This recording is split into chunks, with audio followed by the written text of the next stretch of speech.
বাংলাদেশকে পুরো বিশ্বের কাছে তুলে ধরছেন অ্যাজ এ ম্যানুফ্যাকচারিং হাব, এবং এই বাংলাদেশকে যাতে একটা এই রিজনের জন্য একটা বড় ম্যানুফ্যাকচারিং হাব হিসেবে এমার্জ করে, সেই জন্য যত ধরনের পলিসি নেওয়া দরকার, যত ধরনের রিফর্ম নেওয়া দরকার সেটা নেওয়া হচ্ছে।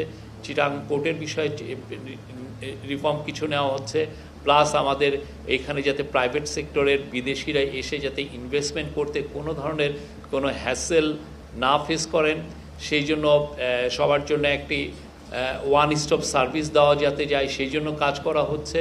এবং সেই অনুযায়ী অন্যান্য যতগুলো পলিসি সাপোর্ট থাকে, সেটা এনবিআরের হোক, সেন্ট্রাল ব্যাংকের হোক, সবগুলো পলিসি সাপোর্ট একই সাথে অ্যাটিউন করে যাতে আমরা ফরেন ডাইরেক্ট ইনভেস্টমেন্ট আনতে পারি।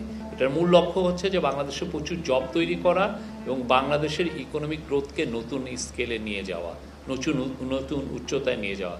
তো পুরো ভিজিটটা এটা একটা ফোকাস থাকবে। উনি প্রথমে 26 তারিখে যাচ্ছেন, যাওয়ার পরে 27 তারিখে বোয়াও ফোরামে উনি জয়েন করবেন। ওই বোয়াও ফোরামের সাইড লাইনে কিছু বিদেশি, অন্যান্য বিদেশ থেকে যারা, অন্যান্য বড় বড় কান্ট্রি থেকে যারা আসছেন তাদের সাথেও কিছু ইম্পর্টেন্ট মিটিং হওয়ার একটা সম্ভাবনা আছে। এবং তারপরে 28 তারিখে বেইজিংয়ে উনি ফিরে আসবেন। 28 তারিখে বেইজিংয়ে ওনার মিটিংগুলো, বেশিরভাগ যেগুলো বায়োলেটারাল মিটিংগুলো, তো সেইখানেই অনেকগুলো ইনভেস্টরের সাথে মিটিং হবে। এবং এটার কিছুটা আউটলাইন কয়েকদিন আগে আমাদের executive chairman of BIDA Ashik Chowdhury জানিয়েছেন।